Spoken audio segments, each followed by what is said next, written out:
ॐ गणेशाय नमः।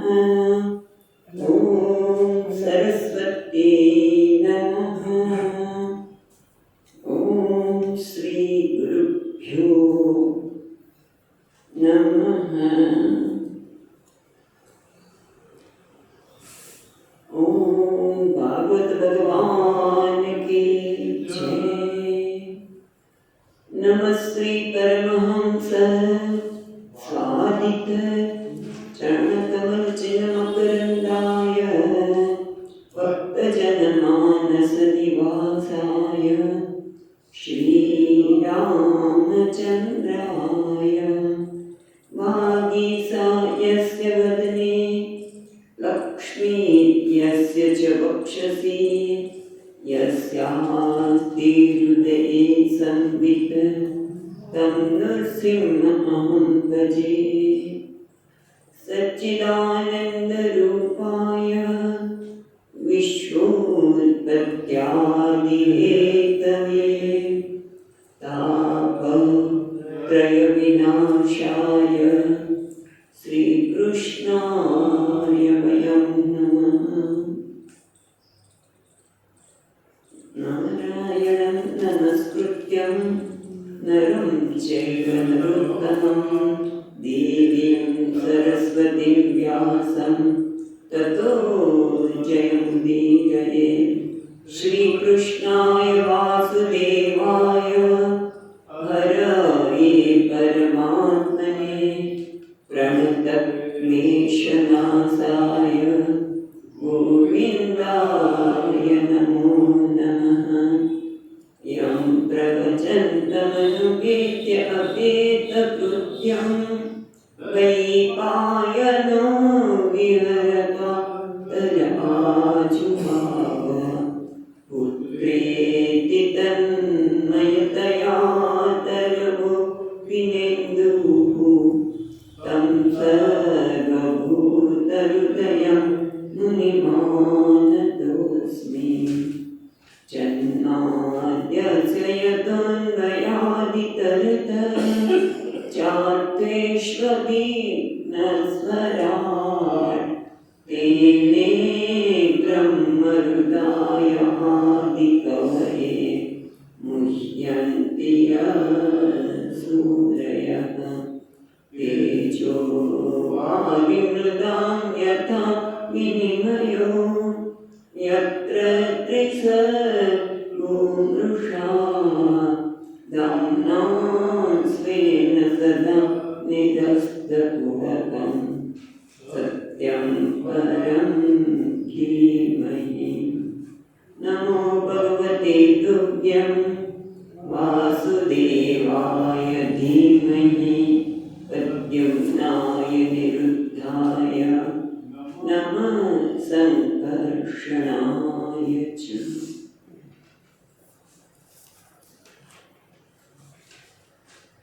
તો આપણે હવે બીજા સ્કંદના બીજા અધ્યાયમાં જોઈ રહ્યા છીએ અને એમાં સુખદેવજી મહારાજે ચતુર્ભુજ સ્વરૂપની ધારણા પહેલા વૈરાગ્યની વાત કરી અને પહેલા તો જાગરણનું ધારણા જે વિરાટ પુરુષની ધારણા કરવાથી બ્રહ્માજીએ ધારણા કરી અને વિશ્વનું સર્જન કરવાનું સામર્થ્ય પ્રાપ્ત કર્યું અને ત્યાર પછી વૈરાગ્યની વાત કરે છે કે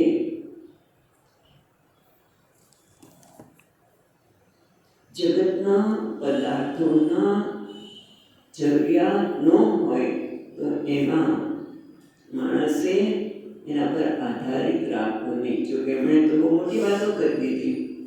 આપણે એટલું કહી શકીએ કે જે ગઈકાલે પણ બાબતો શબ્દ કે અનાયાસે મળે તે અમૃત. એટલે જગતના પદાર્થો ઉપર ઓછામાં ઓછી આપણે એના પર આધાર રાખવો એવું આપણે કહી શકીએ. કારણ કે એમણે તો એવું કીધું કે ભાઈ ધરતી સુવા માટે છે, પથારીનો પ્રયાસ શા માટે કરવો જોઈએ, હાથ જ્યારે તૈયાર છે ત્યારે સ્વીકારવા માટે શું કામ પ્રયત્ન કરવો જોઈએ, હાથમાં ખોબો છે જેમાં આપણે ભિક્ષા પાત્ર લઈ શકે છે ભિક્ષા, તો પછી થાળીને બધાની પણ શું જરૂર છે. આમ જુદી જુદી રીતે આપણે વૈરાગ્ય તરફ લઈ ગયા. અને પછી આપણે એ પણ જોયું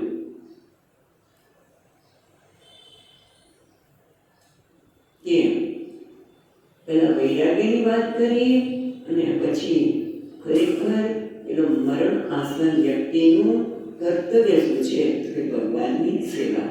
કેમ ભગવાનને ભજવા જોઈએ તેના વિવેકાને કારણ પણ જોયા હતા કે પોતાના અંતઃકરણ પરમાત્મા બહુ દૂર નથી, ક્યાંય જવાની જરૂર નથી.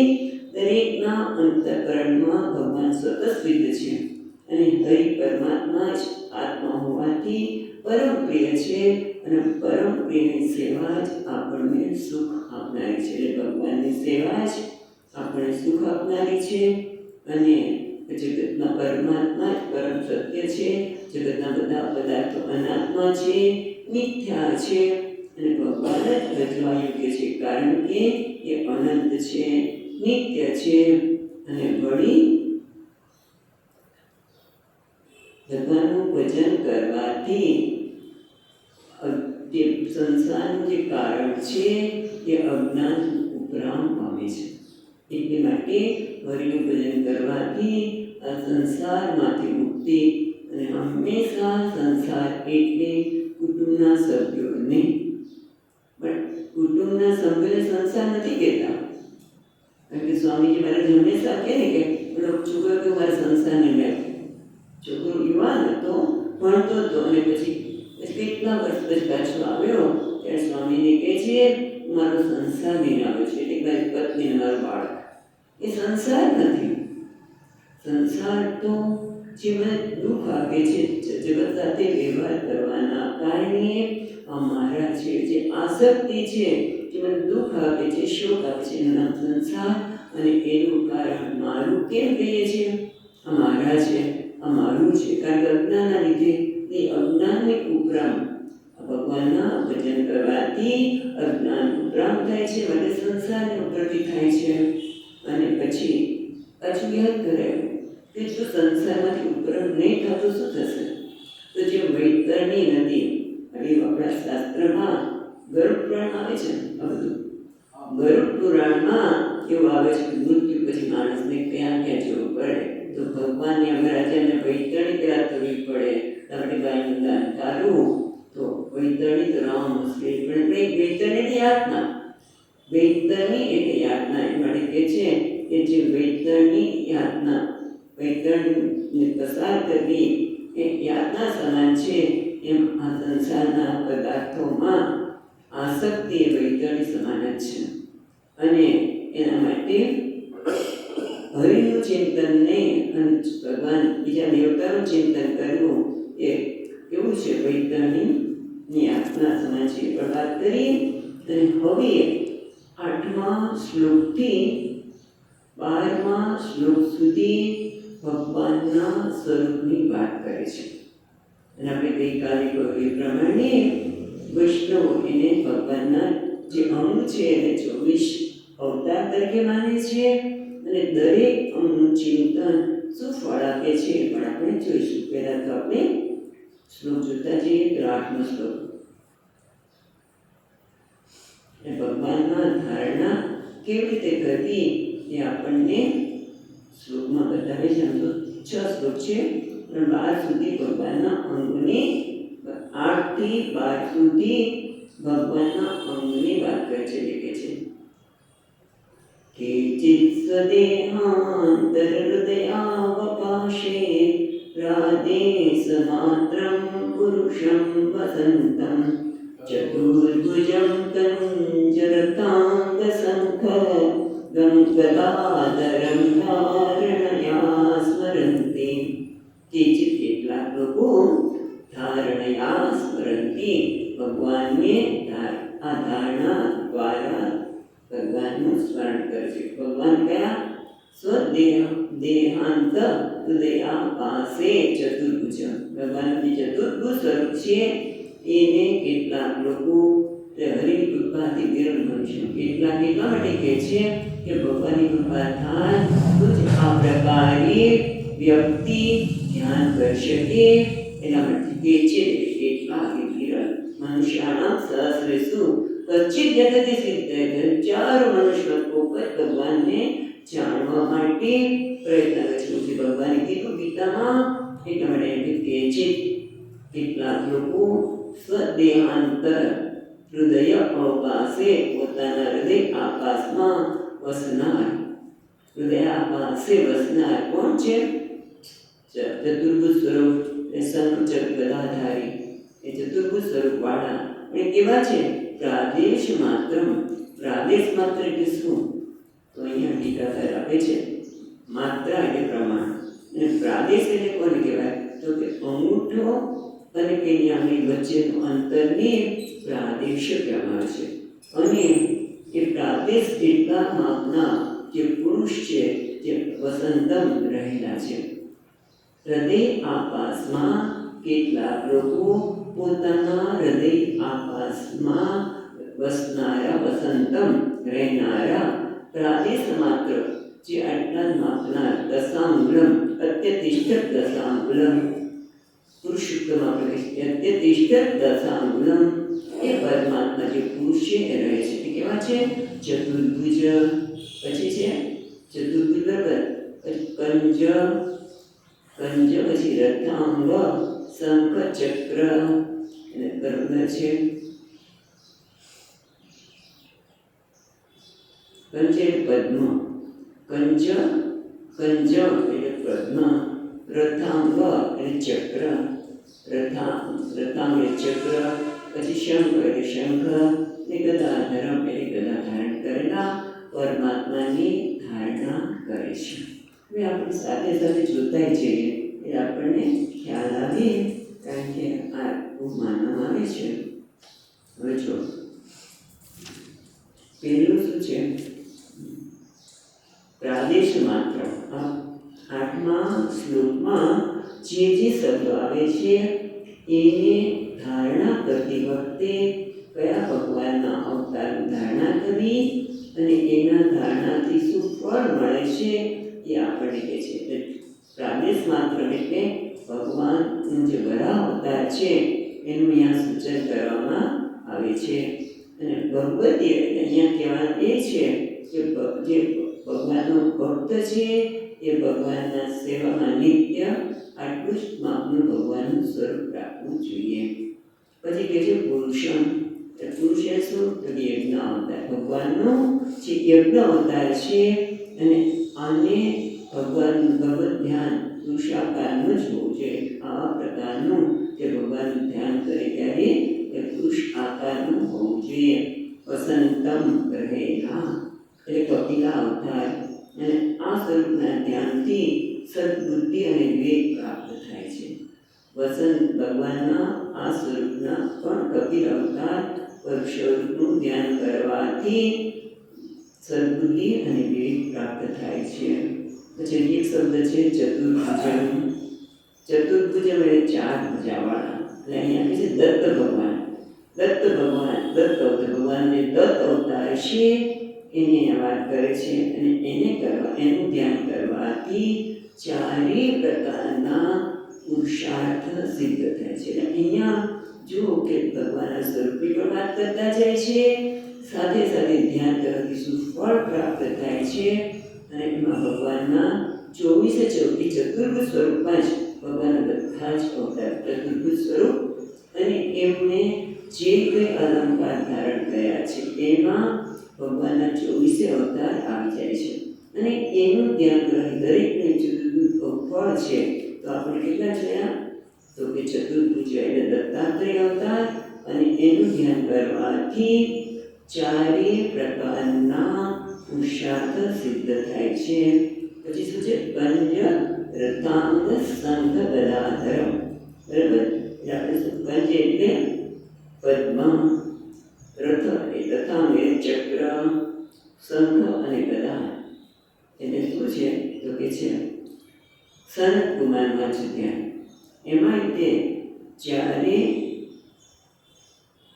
ચક્રનું ધ્યાન કરવામાં આવે ત્યારે જ્ઞાન પ્રાપ્ત થાય છે. મને લાગે છે કે શ્રીનાથજીમાં શું છે?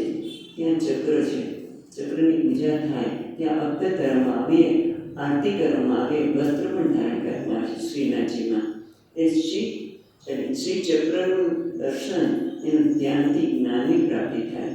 શંખના પગના દર્શન કરવાથી મનોબળ વધે છે અને ગદાનું દર્શન કરવાથી દુશ્મનોનો નાશ થાય છે. એટલે ભગવાન ગદા મારીને દુશ્મનનો નાશ કરે એટલે કે છે આ રીતે પંચરથાંગ શંખ ગદાધરમ એ સનતકુમાર અવતાર છે અને એનાથી હવે ચક્રનું ધ્યાન કરવાથી જ્ઞાન મળે છે. શંખના દર્શન કરવાથી મનનું બળ વધે છે અને ગદાનું દર્શન કરવાથી દુશ્મનનો નાશ થાય છે. એટલે આ પહેલા 8મા શ્લોકમાં કેટલા થયા? 5 અવતાર અને એના ફળની વાત કરવામાં આવી. આગળ છે 9મો શ્લોક. પ્રસન્ન વક્ત્રમ ન વિયાતે ક્ષણમ કદંબ કિંચન કપિશંગવાસમ લસન્મહારત્નયં હિરણ્મયાંગદમ સુરન્મહારત્નકિરીટકુંડલમ.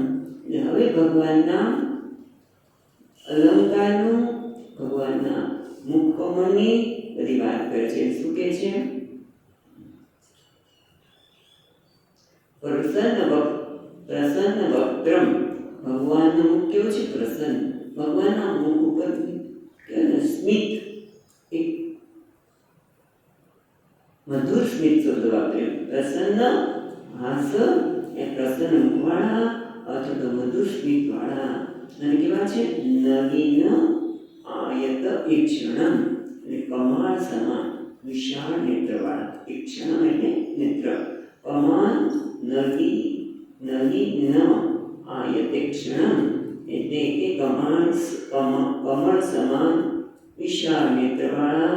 અને પછી કહે છે કદંબ કિંચક એટલે કદમ પુષ્પના અંદર જે કેસર કહીને કેસર જેવા પીળા કદમ વૃક્ષની અંદર બધા જે પીળા કદમ તો કદમના વૃક્ષ આપણે અહીંયા હતું અને બહુ સુંદર ફૂલ થાય અને એટલી બધી સુગંધ થાય. તો અહીંયા કહે છે કદમ પુષ્પના કેસર જેવા પીળા. કદમ પુષ્પ કદાચ કેસર જેવું વસ્તુ માનીએ છીએ. યાદ આવતું નથી કારણ કે આપણે વાવેલું ત્યારે એટલી સુગંધ આવતી હતી. ફૂલ આવે ને ત્યારે તમે છેક સામે છતાં અહીંયા બપોરે આપણે રાત્રે એની સુગંધને માણી શકતા કરીએ. કદંબ કિંચક એ કદમના કેસર જેવા અને વિશિત વિષંગ એટલે પીળા. વાસસમ ભગવાનના ઉપરનું અને ધોતી કેવા છે? પીળા રંગના. પણ પીળા કેવા કરો છે? કદમ વૃક્ષના જે પીળા કેસર જેવા જે પીળા છે એ. એટલું જ નહીં, લસત એટલે દૈદીપ્યમાન. મહારત્ન હિરણ્ય માંગદમ એટલે દૈદીપ્યમાન. મહારત્ન એટલે શ્રેષ્ઠ રત્ન. એનાથી દૈદીપ્યમાન શ્રેષ્ઠ રત્નો સાથે હિરણ્ય સ્વર્ણના બાજુબંધ એટલે કે છે દૈદીપ્યમાન એટલે ખૂબ દીદીપ. કારણ કે રત્ન જડિત છે માટે શ્રેષ્ઠ રત્નોથી જડિત સુવર્ણના બાજુબંધ ભગવાનના બાજુ પર શોભાઈ રહ્યા છે. ભગવાનનું મુખ કેવું છે? તો પ્રસન્ન, એકદમ મંદ સ્મિત છે. એની આંખો કેવી છે? તો કમાળ સમાન વિશાળ એની આંખો છે. ભગવાનને વસ્ત્રો પહેર્યા છે, પીળા કલરના વસ્ત્રો પહેર્યા છે અને એમના બાજુ પર દિવ્યમાન શ્રેષ્ઠ રત્ન જડિત સુવર્ણના એ બાજુબંધ છે. એટલું જ નહીં, સુરન મહારત્ન કિરીટ કુંડલમ અને ભગવાનના સ્ફુરત પ્રકાશી રહ્યા છે. કયા? મહારત્ન બધા શ્રેષ્ઠ. મહા એટલે શ્રેષ્ઠ રત્નથી ભગવાનનું કિરીટ મુગટ અને કુંડળ એ શોભાયમાન થઈ રહ્યા છે. આ રીતે કોઈ વ્યક્તિ એવી છે કે જે ધ્યાન કરે છે. ભગવાનનું ધ્યાન કરવા માટે હવે આપણે બીજો શ્લોક જોયો તો એમાં પણ કેટલાક શબ્દો છે એ પણ જોઈ લઈએ. તો પ્રસન્ન વક્ત્રમ એટલે કે ભગવાન નરનારાયણનું આ સ્વરૂપ છે. પ્રસન્ન વક્ત્રમ એમાં ભગવાન નરનારાયણનું ધ્યાન કરવું છે અને પ્રભુના પ્રસન્ન મુખના દર્શનથી એનું સતત ધ્યાન કરવાથી ભગવાનના ઘણા લોકો ભગવાનના મુખ ઉપર જ, એમના પ્રસન્ન ચિત્ત ઉપર જ લોકો સ્થિર થતા હોય છે અને એ દર્શનથી શું ફળ મળે છે તો કે મનોવાંછિત વસ્તુ મળે છે. અચ્છા, પછી શું છે? નલિનાયત ક્ષણમ, નલિનાયતે ક્ષણમ એટલે કે કમળ સમાન વિશાળ નેત્રવાળા. એનો કયો અવતાર છે તો શ્રી ધ્રુવ અવતાર. અને પ્રભુના નેત્ર કમળથી એનું જ્યારે દર્શન કરવામાં આવે તો શું કરે? ભગવાનની કૃપાને પાત્ર બનીએ. ભગવાન તથા હવે કૃપા અમૃતને પ્રાપ્ત થાય છે. ભગવાનની કૃપા રૂપી અમૃત પ્રાપ્ત થાય છે જ્યારે ભગવાનની આંખના વિશાળ નેત્રના જ્યારે દર્શન કરવામાં આવે, એનું ધ્યાન કરવામાં આવે તો આ પ્રકારે કૃપારૂપી અમૃત ભગવાનનું પ્રાપ્ત થાય છે. અને ભગવાનના વસ્ત્રો જે કદંબ કિંચક વિષંગ વાસસમ એ ભગવાન પૃથ્વ અવતાર છે. અને પ્રભુના પીળા પીતાંબરો, જે પીતાંબરો એટલે કે ધોતી અને વસ્ત્ર એ વેદનું જ્ઞાન પ્રાપ્ત કરાવે છે. એના દર્શનથી, ધ્યાનથી બધું મહાત્માઓ લખેલું સુબોધિનીમાં વેદનું જ્ઞાન પ્રાપ્ત કરાવે છે. પછી શું છે? પછી આ બાજુબંધ, ભગવાનના બાજુબંધ. તો બાજુબંધને શું પ્રાપ્ત થાય તો કે ભગવાનના બાજુબંધ કેવા છે? સુંદર સોના અને રત્નથી જડિત બાજુબંધો છે. અને એ ભગવાનના અંગદમ એ બાજુબંધ એ શુભ અવતાર છે. પ્રભુના બાજુબંધના ધ્યાનથી પ્રપંચની નિવૃત્તિ થાય. ભગવાનના બાજુબંધના ધ્યાનથી પ્રપંચની નિવૃત્તિ થાય છે. અને ભગવાનનું છેલ્લું કયું અંગ બાકી રહ્યું? જો વસ્તુ રહ્યું છેલ્લું કિરીટ અને મંડળ. એ હયગ્રીવ અવતાર છે. મુકુટ અને કુંડળના ધ્યાનથી તત્વજ્ઞાનની પ્રાપ્તિ થાય છે. કારણ કે હયગ્રીવ છે જેણે વેદને ધારણ કરેલા છે. અને અત્યારે પણ આજની તારીખમાં સાઉથમાં જાઓ ને ત્યારે હયગ્રીવની ઉપાસના કરવામાં આવે છે. હયગ્રીવ ભગવાનની સેના માટે, જ્ઞાન માટે. અને અહીંયા પણ કહે છે કે હયગ્રીવની ઉપાસનાથી તત્વજ્ઞાનની પ્રાપ્તિ થાય છે. અને ભગવાનના આગળના સ્વરૂપનું ચિંતન 10મા શ્લોકમાં કરીએ. ભગવાનની ચતુર્ભુજ સ્વરૂપની વાત કરી, જે શંખ, પદ્મ, પછી ચક્ર, ગદા અને સંધારણ કરેલા છે. ભગવાનના મુખ પ્રસન્ન મુખ છે. પીતાંબર ધારણ કર્યા છે. બાજુબંધ અને કિરીટની અને મુકુટની વાત કર્યા પછી હવે આગળ કહે છે 10મા શ્લોકમાં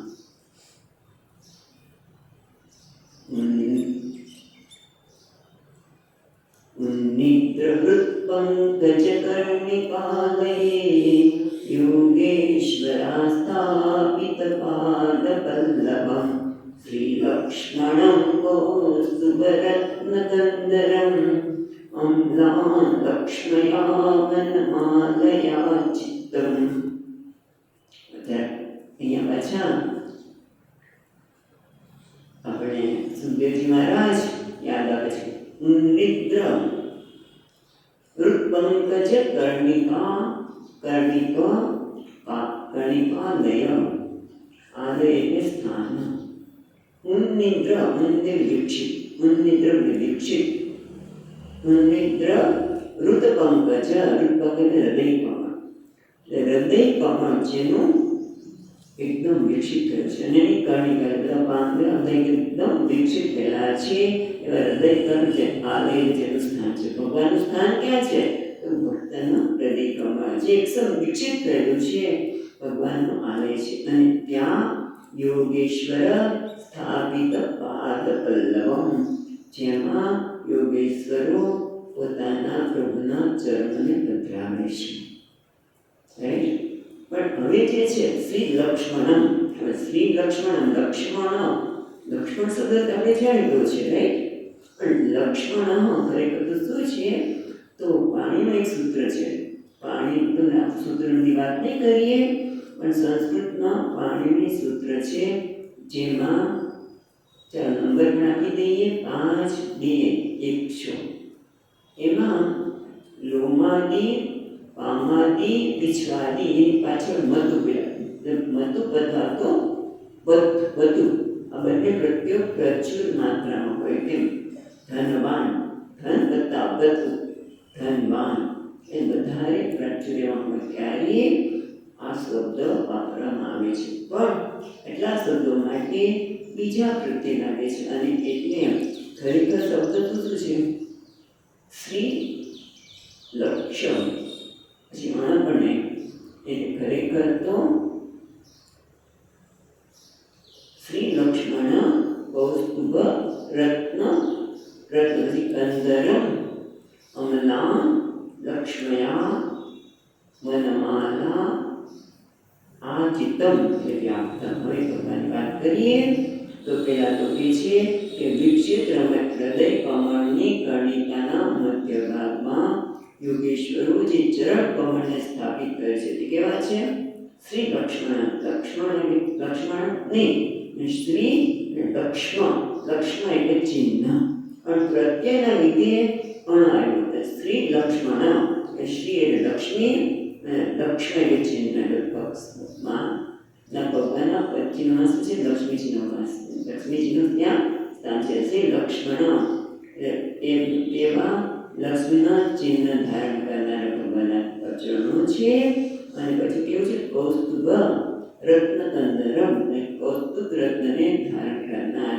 અને એટલું જ નહીં, કંદર એટલે તો આમ તો ગળામાં, અમલાન. અમલાન એટલે નિત્ય તાજી તો ખીલેલી. અમલાન એટલે મ્લાન થઈ નથી, કરમાયેલી નથી. એ મ્લાન એટલે કરમાયેલું, અમલાન એટલે કરમાયેલું નથી. એટલે કે નિત્ય તાજી ખીલેલી વનમાલા. વનમાલા એટલે ગળાથી છેક પગ સુધીની માળા જે છે, જેમના ભગવાનના વૃંદાવનમાં જ્યારે જાય છે ત્યારે બહુ બાળકો જુદા ફૂલાવી મોટી માળા ભગવાન અર્પણ કરે છે. જે વનમાલા પગ સુધી આવતી માળાને વનમાલા કહેવામાં આવે છે. એ વ્યાપ્ત છે ભગવાનના ગળામાં વનમાલા છે, કસ્તુરમણીને ધારણ કરે છે. એવા ભગવાનના શ્રી ચરણોને યોગી પોતાના હૃદય કમળમાં ધારણ કરાવે છે. તો હવે એનું પણ ફળ જોઈ લઈએ.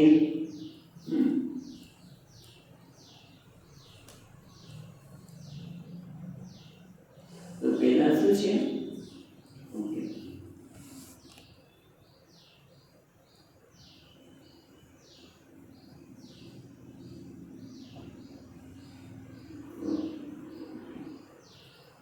પ્રસન્ન વક્ત્રમ છે ને, એ તો આપણે જોયું 9મા શ્લોકમાં. હવે અહીંયા તો આવે છે સીધું શું આવશે? કિરીટકુંડની પણ વાત થઈ ગઈ. હવે ભગવાનના પાદ પલ્લવમ, હૃદય કમળને પાદ પલ્લવમ એટલે કયો અવતાર છે? મત્સ્ય અવતારનું ધ્યાન કરવામાં આવી અને પ્રભુના ચરણ કમળના ધ્યાનથી અનન્યાશ્રયની સિદ્ધિ પ્રાપ્ત થાય છે. સુંદર કહે છે, ભગવાનના ચરણ કમળના ધ્યાનથી અનન્યાશ્રય, બીજું કોઈ આશ્રય લેવાનું મન ન થાય એવી સિદ્ધિને ભક્ત પ્રાપ્ત કરે છે. અને શ્રી લક્ષ્મણ એ છે કુર્માવતાર અને ભગવાનના શ્રી વત્સલાના ધ્યાનથી આદિ દૈવિક લક્ષ્મીની પ્રાપ્તિ થાય છે. આદિ દૈવિક લક્ષ્મીની પ્રાપ્તિ થાય છે. પછી કૌસ્તુભમ ગળામાં એ નૃસિંહ અવતારનું છે. અને કૌસ્તુભમણીના ધ્યાનથી આત્મ સ્વરૂપનું ધ્યાન થાય છે. કૌસ્તુભમણીના ધ્યાનથી આત્માના સ્વરૂપનું ભાન થાય છે. અને હવે કહ્યું વનમાલા. વનમાલાની ચિંતન એ કયું ભગવાનનો શ્રી હરિનો અવતાર છે. વનમાલાના ધ્યાનથી કીર્તિની પ્રાપ્તિ થાય છે. આગળ 10 સુધી આપણે ભગવાનના ચરણની વાત કરી. પછી તો બાકી રહી કઠી મેઘલા, કમર પર પટ્ટો, હાથમાં વીંટીઓ, પગમાં નુપુર, એ બધું બાકી રહ્યું. એની વાત કરતા 11મા શ્લોકમાં કહે છે विभूषितं मेखलयाङ्गुलीयैकै महादनैर्पुरकङ्कणादिभिः लिब्धामलाकुञ्चितनीलकुन्तलैः विरोचमानाननहासभेषलम् વિભૂષિત એ શોભી રહી છે. શું? મેખલયા અંગુલી કઈ એ બધી મેખલા અને મુદ્રિકાથી ભગવાન શોભી રહ્યા છે. મુદ્રિકા એટલે વીંટી, વીંટીઓથી આમ તો મુદ્રિકાઓથી વીંટી એટલે બધા દશાંગીમાં દશાંગીમાં ભેટ થતો વીંટીઓ છે અને બધી મેખલાથી શોભી રહ્યા છે. અને એટલું જ નહીં, મહાભનૈઃ નુપુર કંકણાદિભિઃ નુપુર અને મહા એટલે અમૂલ્ય. હવે પણ મહા શબ્દ આવી ગયો અને મહા એટલે અમૂલ્ય નુપુર અને કંકણ વગેરે આભૂષણોથી ભગવાન અનુકૂળ છે, શોભી રહ્યા છે. નુપુર કંકણાદિભિઃ પછી કહે છે ભગવાનના વાળની વાત કરે છે. સ્નિગ્ધ અમલા કુંચિત નીલકુંતલૈઃ એટલે ભગવાનના કેવું છે તો કે છે સ્નિગ્ધ એટલે આપણે સુવાળા, સ્નિગ્ધ એટલે આમ તો ચીકણા કહીએ પણ ચીકણા નહીં પણ સુવાળા. પછી અમલ એટલે નિર્મળ અને કુંચિત એટલે વાપર્યા. શ્યામ કેસ તે પ્રકાશમાન મુખારવિ વિરોચમાનમ ભગવાન અલંકારની વાત કરી. હવે કે છે સુવાળા, નિર્મળ, વાંકડિયા, શ્યામ કેસથી પ્રકાશમાન મુખારવિંદ. મુખારવિંદ ક્યાં છે તો કે વિરોચમાનમ, વિરોચમાન આનન, આનન એટલે મુખા, આનન એટલે મુખ અને મુખ કેવું છે હાસકેશલમ, સ્મિતથી શોભ્યું છે. ભગવાનના વાળ અને કાળા ચીકણા સુવાળા, ભગવાનના સુવાળા કાળા વાંકડિયા કેશોથી એ કેશો છે અને મુખ ઉપર ભગવાનનું હાસ્યથી ભગવાન શોભ્યા છે. આ રીતે આમ જોઈએ તો ભગવાનના આખા બધા પગથી માંડીને, મસ્તકથી માંડીને, કિરીટથી માંડીને બધાનું વાત આવી ગઈ. પછી આપણે જોઈએ આટલી વાત કરી, હવે બાકી એવું જોઈએ ને કૌસ્તુભમ સુધી થઈ, વનમાલાની પણ વાત કરી, બરાબર. વનમાલા સુધીને આપણે એનું ફળ સુધી જોઈએ કે વનમાલા સુધી ધ્યાન કરવાથી શું ફળ મળે. હવે કયું આવે છે તો કે છે વિભૂષિતમ મેખલયા, બરાબર, મેખલયા અને અંગુલિકૈઃ. એટલે હવે અહીંયા પેલા એ જોઈએ અંગુલિકૈ મેખલયા વિભૂષિતમ. મેખલા એટલે કમરપટ્ટો, રાઈટ. એ વામન અવતારની વાત કરે છે. મેખલાના ધ્યાનથી માયાનું બંધન છૂટે છે. વાહ, ભગવાનના મેખલાના ધ્યાનથી માયાનું બંધન છૂટે છે. અને અંગુલિકૈ વિભૂષિતમ અને અંગાઓ તો બધા છે. બીજું છે એ કોણ છે તો નારદ વગેરેનો અવતાર, નારદ વગેરેના અવતારનું અહીંયા સૂચન કરવામાં આવે છે. અને મુદ્રિકાના ધ્યાનથી ભગવાન ભક્તને વશ થાય છે. ભક્ત તો ભગવાનને વશ છે જ, પણ ભગવાન છે ભક્તને વશ થાય છે. કોના ધ્યાનથી? ભગવાનની મુદ્રિકાઓના ધ્યાનથી. પછી હવે રહ્યું નુપુર કિંકિણાદિભિઃ વિભૂષિતમ. ભગવાનનું ઝાંઝર વગેરેથી ઝીણા ઝીણા સુંદર અવાજ આવી રહ્યા છે એવા વિપુલ વગેરેથી ભગવાનના ચરણો શોભી રહ્યા છે. એ ભગવાનનો કયો અવતાર છે તો મનુ અવતાર. અને નુપુર કંકના ધ્યાનથી ધર્મનું જ્ઞાન થાય. મનુ મહારાજ તો ધર્મને જ્ઞાન આપનાર ને, મનુ મહારાજ એ ધર્મનું જ્ઞાન આપનાર છે, ધર્મનું જ્ઞાન થાય છે. અને વિદ્ધ અમલ કુંતલૈઃ વિરોચમાનમ એટલે કે સુંદર વાંકડિયા કાળા જે કેશ છે એનું ધ્યાન છે કયું છે ભગવાનનું મોહિની અવતાર અને ધન્વંતરી અવતાર, બંને આમાં આવી ગયા. અને એ અવતારને આમાં લેવામાં આવ્યા. અને એના લીધે શું છે એ નીલ કેશના ધ્યાનથી સ્નેહની પ્રાપ્તિ થાય છે, ભગવાનના પ્રેમની પ્રાપ્તિ થાય છે. અને નીલ કુંતલેહી વિરાજમાનમ, એનાથી પરશુરામ અવતાર છે. મહાપ્રયાગેશના ધ્યાનથી ધર્મનું જ્ઞાન થાય છે. ગુલામનું ધર્મનું જ્ઞાન કહ્યું અને અહીંયા પણ કહ્યું, કઈ વાંધો નહીં. હાસ એ સલમ, ભગવાનનું જે મુખ ઉપરનું હાસ્ય છે એના એ કહ્યું છે ભગવાનનો રામા અવતાર, અને હાસ્યના ધ્યાનથી શોકની નિવૃત્તિ થાય છે. અને એ આપણે બધાનો અનુભવ છે કે જ્યારે ભગવાનના મુખ ઉપર હાસ્ય છીએ એમાં મનને સ્થિર કરીએ, મન શોકમાંથી તરત જ મુક્ત થઈ જાય છે. હજી થોડી બાકી રહ્યું.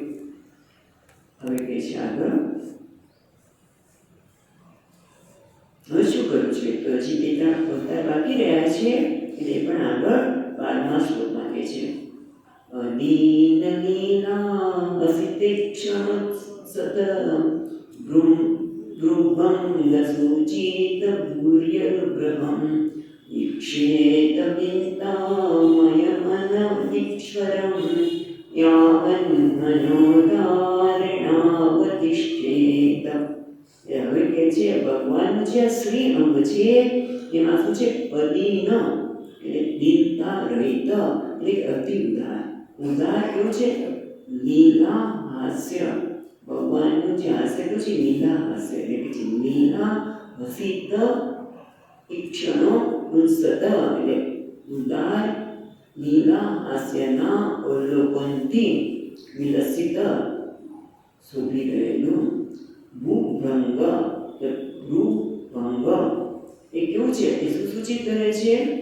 ભૂભંગ સૂચિત ભૂર્ય અનુગ્રહમ. આપણે વાંચ્યું હતું ને, ભૂર્ય અનુગ્રહમ. એને છૂટું પાડીએ તો ભૂરી અનુગ્રહમ. યાદે છૂટું પાડીશું, છૂટું પાડો રી ભૂરી અનુગ્રહ. ભૂરી વધારે મહાન, એટલે મહાન અનુગ્રહને સૂચવે છે. ભગવાન ઉદાર લીલા હાસ્યના અવલોકનથી વિલસતા ભૂભંગને મહાન અનુગ્રહ સૂચવતા તથા ઈક્ષેત ચિંતામય, ચિંતામય એટલે ચિંતનથી પ્રગટ થતા ભગવાન. ભગવાનનું ચિંતન કરવામાં આવે તો ભગવાન પ્રગટ થાય, એટલે કે ચિંતામયમ. ચિંતામયમ એનમ ચિંતામયે ન મિક્ષરમ. એવું છે ને, ચિંતામયે મેન મિક્ષરમ. ચિંતામયમ એટલે ચિંતનથી પ્રગટ થતા આ ઈશ્વર, એને દર્શન કરવા છે. ઈક્ષેત ત્યાં મનમાં, યાવત મનો ધારણા વતિષ્ઠે, જ્યાં સુધી મનમાં એની ધારણા સ્થિર ન થાય ત્યાં સુધી ભગવાનના આ બધા સ્વરૂપને નિહાળવા જોઈએ. આનો અર્થ જોઈએ પહેલા બીજો શ્લોક પણ જોઈ લઈએ. 13મો અર્થ એટલે ખરેખર તો હવે 3 અવતાર બાકી રહ્યા છે. અદીન લીલા એટલે કૃષ્ણ અવતાર, લીલાના ધ્યાનથી ભગવાન અદીન લીલા, ઉદાર લીલા. અને ઉદાર લીલા ભગવાને કરી હોય તો બધું કૃષ્ણ અવતારમાં. રામ અવતારમાં કેટલી લીલા નથી થઈ, કૃષ્ણ અવતારમાં તેટલી. કૃષ્ણ અવતાર લીલાના ધ્યાનથી નિરોધની સિદ્ધિ થાય છે. અને તો છે કે તમે જ્યારે ભગવાન લીલાનું ચિંતન કરતા હોય, સાંભળતા હોઈએ, મને એકદમ શાંતિ, નિરોધની સિદ્ધિ પ્રાપ્ત થાય છે. અને ભૂરી અનુગ્રહમ એ બલભદ્ર અવતાર છે. અને ભગવાનના અનુગ્રહનું ધ્યાન કરવાથી શું થાય? બે વસ્તુ થાય. એક નથી કરતી એમણે, પણ તમે વિચાર કરો કે જ્યારે આપણે આવશે ભગવદ્ ગીતામાં પણ આવશે કે ભગવાનનો અનુગ્રહનું ચિંતન કરવાથી મન એકદમ શાંત થઈ જાય. કે ભગવાન માટે મન શાંત થાય એટલું જ નહીં, ભગવાન માટે પ્રેમ થાય કે ભગવાન એટલું જ મારો અનુગ્રહ કરે છે. અને મારા સ્વામીજી મહારાજ તો કહે કે આ શ્વાસ અંદર જાય છે અને બહાર આવે છે, અને બહાર ગયા પછી પાછું અંદર આવે છે, એનો અનુગ્રહ છે. હું જોઈ શકું છું એ પણ એનો અનુગ્રહ છે. આપણે એની નોંધ નથી લેતા. આપણે તો કંઈક આપણા જીવનમાં કંઈક ઘટના ઘટે અને આપણું ધાર્યું થાય ત્યારે આપણે એને અનુગ્રહ કહીએ છીએ. સાચા એટલે જ કહીએ ને ત્યારે કંઈક ભગવાનનો અનુગ્રહ થયો. પણ આ બલભદ્ર અવતાર છે ભગવાનનો, અને ભગવાનના અનુગ્રહના ધ્યાનથી વધુ ને વધુ ભગવાનની લીલાનું સ્મરણ થાય છે. અને ચિંતામય એટલે કે જ્યાં સુધી તમે ચિંતન કરો અને ભગવાન પ્રગટ થાય, એને વ્યાસાવતાર કહે છે. ભગવાનના ચિંતનથી ભગવાનના હરિરસની પ્રાપ્તિ થાય છે. અને પછી છેલ્લે ઈશ્વરમ છે. જો ઈશ્વરમ આપણે જોયું ને, યાવન ઈક્ષતે ચિંતામયમ એનમ ઈશ્વરમ. અને ઈશ્વર એટલે ભગવાનનો કલ્કી અવતાર છે, અને ઈશ્વરના ધ્યાનથી અધર્મનો ટળે છે. એટલે આ રીતે 24 અવતાર અને દરેક અંગનું ધ્યાનથી શું પ્રાપ્ત થઈ આપણે જોયું. હવે આગળ કહે છે કે આ પ્રકારે જ્યાં સુધી તમારું મન ભગવાનમાં ન સ્થિર થાય ત્યાં સુધી સતત ભગવાનના શ્રી અંગનું ચિંતન અને ધ્યાન કરવું જોઈએ, નિહાળવા જોઈએ. પેલા સામે રાખીને પછી આમ બંધ કરીને જ્યાં સુધી આપણને સ્થિર ન થાય ત્યારે ભગવાનના સ્વરૂપનું ધ્યાન, જે સ્વરૂપ હોય એને ધ્યાન સામે રાખીને એનું ચિંતન કરી પછી આંખ બંધ કરીને અને પછી આંખમાં જ્યારે બંધ આંખીએ ત્યારે ભગવાનના સ્વરૂપમાં મન સ્થિર થઈ જાય ત્યાં સુધી સતત આ પ્રકારે કરવું જોઈએ. ક્યારે કરવું જોઈએ એના માટે પણ આગળ કહે છે. એકૈક સોમવાનિ ધ્યાનુભાવયે પાદાદિયાવત અસિતં ગધાવૃતઃ ચિત્તં ચિત્તં સ્થાનમપોયધારયે પરમ પરમ શુદ્ધ્યતિ દિવ્યથા યથા. અને ભગવાનના ધ્યાનથી શું ફળ મળે એ પણ કહી દીધું કે છે એક અંગાની ક્રિયા અનુભાવે પાદાદિ યાવત અસિતં ગદાવૃત. ગદાવૃત એટલે શ્રી ગદાધરી ભગવાનનું એક નામ છે ગદાધર. શ્રી ગદાધર ભગવાનના ચરણોથી એટલે કે શ્રી પાદાદિ ભક્તિ શરૂ કરીને ભગવાનના આશ્રય તુંકારમન સુધી એક ક્રમે ક્રમપૂર્વક એક પછી એક અંગની ધ્યાન અનુભાવે બુદ્ધિમાં એનું અનુભાવે એનું ચિંતન કરવું છે. એમાં મનને સ્થિર કરવું છે. દરેક ક્રમપૂર્વક અંગની એક અંગની મનમાં ધારણા કરવી છે, ભાવના કરવી છે, અનુભાવે. અને પછી શું છે? ચિત્તમ ચિત્તમ એના માટે શબ્દ છે ટીકા છે. ચિત્તમ ચિત્તમ એટલે યત ચિત્તમ ચિત્તમ એટલે અપ્રયત્નમ સ્ફુરંતિ. જ્યાં સુધી આમ ધારણા કેવી રીતે કરવાની છે તો ચિત્તમ ચિત્તમ એટલે જેમ જેમ તમે ધારણા કરતા જશો ત્યારે પ્રયત્ન વિના એનું સ્વરૂપ પૂરી થશે. પ્રયત્ન કરવાનો પડે એટલે કે ચિત્તમ ચિત્તમ સ્થાન, જે સ્થાનને હવે તમે પ્રયત્ન જોઈ શકો છો એ સ્થાનને છોડીને આગળના સ્થાન પર જાઓ. અને એનાથી શું થાય? સ્થાનમ અપોહ્ય ધારે. ચિત્તમ ચિત્તમ સ્થાનમ, જે સ્થાનને તમે અનાયાસે જોઈ શકો છો એને હવે છોડીને આગળ ધારણા કરો. અને એનાથી શું થાય છે? પરમ પરમ શુદ્ધ્યતિ વિ યથા યથા. જેમ જેમ તમે આગળ ધ્યાન કરતા જાઓ છો તેમ તેમ પરમ પરમ અને ત્યાર પછીના બીજા અવયવ તમે ધ્યાન કરતા જાઓ તો એના કારણે વિ શુદ્ધ્યતિ બુદ્ધિ શુદ્ધ થાય છે, અંતઃકરણ શુદ્ધ થાય છે.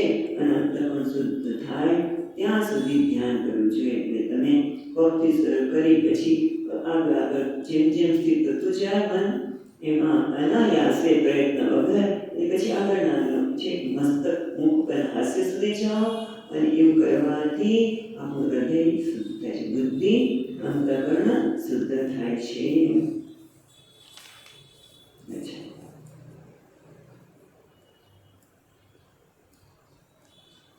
આગળ પછી વિરાટ પુરુષની ધારણા તેના સ્કંદ આપી દીધી. એના સંદર્ભમાં અહીંયા પાછળ લઈ આવે છે 14મા શ્લોકમાં યાવન્ન જાયેત પરાવરેસ્મિન વિશ્વેશ્વરે દ્રષ્ટરિ ભક્તિયોગઃ તાવસ્થવીય પુરુષસ્ય રૂપં ક્રિયા ક્રિયાવસાને પ્રયતઃ સ્મરેત.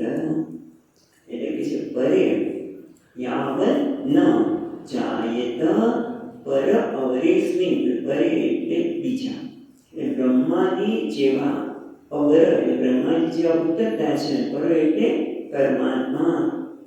એમાં જે પરે બ્રહ્માદય અવરે યસ્માત, બ્રહ્માજી જેવા અવર અને પર કોણ છે? તો કે વિશ્વેશ્વરે. એટલે જે વિશ્વેશ્વર છે, વિશ્વના ઈશ્વર છે અને દ્રષ્ટિ. એટલે ભગવાન કેવા છે? વિશ્વના ઈશ્વર અને દ્રષ્ટા છે.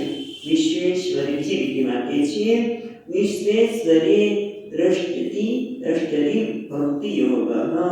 એ બ્રહ્માજી દેવાથી જે શ્રેષ્ઠ પર એટલે શ્રેષ્ઠ સર્વનાશ દ્રષ્ટરી એટલે દ્રષ્ટા, દ્રષ્ટાની સર્વના સાક્ષી રૂપ વિશ્વેશ્વર ભગવાનમાં જ્યાં સુધી ભક્તિ યોગ, ભક્તિ યોગ એટલે પ્રેમ લક્ષણા. ભક્તિ યોગ ભગવાનમાં ભક્તિ એટલે પ્રેમ. અને કયો પ્રેમ? ભગવાનના પ્રેમ નિર્વ્યાજ પ્રેમ એટલે આમ તો અનકન્ડિશનલ શબ્દો આપણે વાપરતા છે. કોઈ પ્રકારની માંગણી વગરનો પ્રેમ એ ભક્તિ. આ ભક્તિઓ જ્યાં સુધી ન થાય ત્યાં સુધી તાવત સ્થવીય પુરુષસ્ય રૂપમ ક્રિયાવસાને પ્રયતઃ સ્મરેત. જ્યાં સુધી ભગવાનમાં આ ભક્તિ જાગૃત ન થાય, પ્રેમ લક્ષણા ભક્તિ સિદ્ધ ન થાય ત્યાં સુધી યોગીએ તાવ ત્યાં સુધી સ્થવીય, સ્થવીય એટલે સ્થૂળ, પુરુષસ્ય રૂપમ ક્રિયાવસાને પ્રયતઃ સ્મરેત. ક્રિયાવસાને એટલે જે યોગી છે, જે નિત્ય અગ્નિહોત્ર વગેરે કર્મ કરે છે, એ કર્યા પછી આગળ જે વિરાટ પુરુષની વાત કરીએ, સ્થૂળ ભગવાનનું સ્વરૂપ છે એ રૂપનું નિયમિત ધ્યાન કરવું જોઈએ. અને જ્યારે એ ભગવાન ધ્યાન કરતા કરતા જ્યારે ભગવાનમાં આજે ભક્તિ આવી જાય ત્યાર પછી ભગવાન જે આ વિશ્વેશ્વર છે, જે ચતુર્ભુજ સ્વરૂપ છે, આગળ જે ચતુર્ભુજ સ્વરૂપ એ જ વિશ્વેશ્વર, એ સર્વનો સાક્ષી. એટલે ભગવાન એમાં પછી મનને પોરવવું જોઈએ. હવે ચાલો, હવે પછીની વાત છે આપણે પછી જોઈશું. સુંદર છે કે હવે પછી કહે છે કે જે વ્યક્તિ મરણને આસન્ન છે, ચલો સમય છે તો જોઈએ છે, એવં તાવત આસન મૃત્યોઃ પુંસઃ કૃત્યમ ઉક્તમ ઇદાનીમ તસ્ય એવ સ્વયં દેહ કર્તુમ ઇચ્છત. અત્યાર સુધી જે મરણને આસન વ્યક્તિ છે એ મનુષ્યનું શું કર્તવ્ય છે? એ બધું છોડીને જગતના પદાર્થો ઓછામાં ઓછા આધાર રાખીને, જેમનું પૃથ્વી માટે પૃથ્વી છે પછી બધાની શું ચિંતા કરે છે? ત્યારે ભગવાને હાથ આપ્યા છે, ઓશિકા માટે શું કામ કોઈના પર આધાર રાખે છે? વગેરે વગેરે વાત કરી અને ત્યાર પછી ભગવાનના કીર્તિ પહેલા આગળ સ્થૂળ સ્વરૂપનું ચિંતન કીધું, પછી આ સૂક્ષ્મ જે ભગવાનના બધાના હૃદયમાં રહેલા, હૃદય કોણમાં રહેલા આ ચતુર્ભુજ ભગવાનનું જે સ્વરૂપ છે એનું ચિંતન કરવું છે, એની વાત કરી. પણ હવે કહે છે કે જે વ્યક્તિ પોતાના દેહને ત્યાગ કરવાની, મરણાસન વ્યક્તિનું કૃત્ય સૂચિ એ કરવું, પણ જે મરણ આસન છે મનુષ્ય પોતે પોતાનો દેહ ત્યાગ કરવાની ઈચ્છા, આમ તો દેહનો પ્રારબ્ધથી જતો હોય છે, પણ કેટલાક લોકો યોગી પોતે ઈચ્છા મુક્ત થતા છે કે પોતે પોતાના પ્રાણને, અથવા તેને ખબર પડી જતી હશે કે હવે આ શરીરનું કામ પૂરું થઈ ગયું છે, માટે પણ એ લોકો યોગના દ્વારા પોતાના પ્રાણને બ્રહ્મતંત્ર દ્વારા દૂર કરે છે. આપણે તેમાંથી ખાલી ધ્યાનની પ્રક્રિયા શીખીશું, કારણ કે આપણે માને છે કે જ્યાં સુધી પ્રારબ્ધ છે ત્યાં સુધી આ શરીર રહે છે, અને જ્ઞાનથી જ જીવન મુક્તિ પ્રાપ્તિ. અહીંયા સત્ય મુક્તિ અને ક્રમ મુક્તિ વાત કરે છે. આ સત્ય મુક્તિ એટલે આ પ્રકારે યોગની ભાવનાથી એ કેવી રીતે પોતાના પ્રાણને બ્રહ્મરંધ્ર દ્વારા જોઈશ, કારણ કે એમાં તો સાત ચક્રોની પણ વાત આવશે. એ આપણે એ બધું આપણું ગીતામાં કે ઉપનિષદમાં એની વાત વેદાંતમાં નથી થતી, યોગની છે ભાઈ બધું આવી જાય છે. આપણે જરા જોઈશું તો ખરા જ. હવે 15મા શ્લોકમાં કહે છે સ્થિરમ સુખમ ચાસનમાશ્રિતો યતિઃ યદા જિહાસુરિમંગલોપમ કાલે ચ દેશે ચ મનો ન સજ્જયે પ્રાણમ નિયચ્છેદ મનસા ચિતાશુ. એટલે કે છે બીજી લીટીમાં યદા જિહાસુ ઇમમ અંગમ લોકમ. અંગ એટલે પ્રિય, એટલે કે હે રાજન. અંગ એ સંબોધન છે કે હે રાજન, ઇમમ લોકમ આ લોક આ શરીર. બંને માટે લોક શબ્દ વપરાય છે. અહીંયા શરીર અર્થ છે યદા જ્યારે જિહાસુ છોડવાની ઈચ્છા, ઇમમ લોકમ આ લોકને આ શરીરને છોડવાની જ્યારે ઈચ્છા થાય ત્યારે, ત્યાં પણ ઈચ્છા થાય ત્યારે એને શું કરવું જોઈએ? સ્થિરમ સુખમ ચ આસનમ આશ્રિત યતિઃ. યતિ એટલે એકદમ સ્થિર અને સુખમ, જ્યાં સ્થિર હોય આસન અને સુખાકારી હોય એવા આસન પર બેસીને શું કહે છે? કાલે ચ દેશે, કાલે ચ દેશે ચ મનો ન સજ્જયેત. મનને કાળમાં એટલે કે હું દેહમ જ્યાં દેશે એટલે પુણ્યક્ષેત્રે કાલે ચ ઉત્તરાયણ.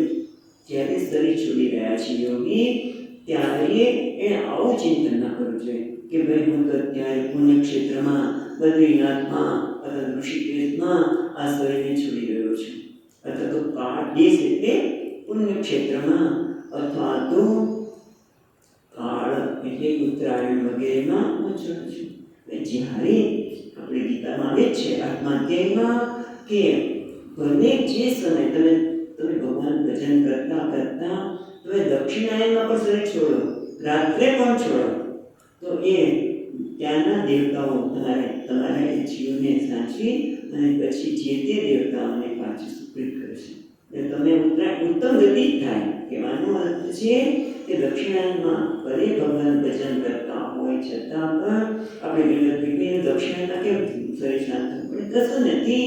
એ ઉત્તરાયણના દેવતાને ત્યાં સુધી રાખીને એને સુપ્રીત કરવાના છે. એ બધી ચિંતા ઉત્તરાયણમાં છોડું છું કે હું પુણ્યકાળમાં દેશમાં છોડું છું એવું ચિંતા ન કરતા શું કરવું જોઈએ? પ્રાણ નિયચ્છેદ મનસા ચિતાસુ. મનને જીતીને પ્રાણ પણ મનમાં સમર્પિત કરવા જોઈએ. અને ત્યાર પછી બહુ સુંદર વાત કરે છે કે કેવી રીતે મનને પહેલા શું કીધું? સુખાસનમાં સ્થિર આસનમાં બેસીને મનમાં કોઈ હું આ દેશમાં કે આ કાળમાં આ શરીર છોડી રહ્યો છું ચિંતા ન કરતા મનમાં પ્રાણને જે સ્થિર કરેલા પ્રાણને મનમાં છોડીને હવે મનમાં એટલે કે હવે મનમાં છોડ્યા પછી કેવી રીતે પરમાત્મા તત્વ સાથે એક બહુ સુંદર શ્લોક છે. અહીં આપણે કાલે જોઈશું કે કેવી રીતે એ આત્મ તત્વ સાથે એક થઈ ગયા છે. એ વાક્ય છે એ આપણે કાલે જોઈએ છીએ ને અટકીએ છીએ. ઓમ સચ્ચિદાનંદ રૂપાય વિશ્વોત્પત્યાદિ હેતવે તાપત્રય વિનાશાય શ્રી કૃષ્ણાય વયં યં પ્રવચन्तમનુપેત્ય અપેતકૃત્યં વૈપાયનો વિહરકાતર આજુભાવ પુત્રેતિ તન્મયતયાતરવો વિનેन्दુ तं सर्वभूतहृदयं मुनिमानतोऽस्मि.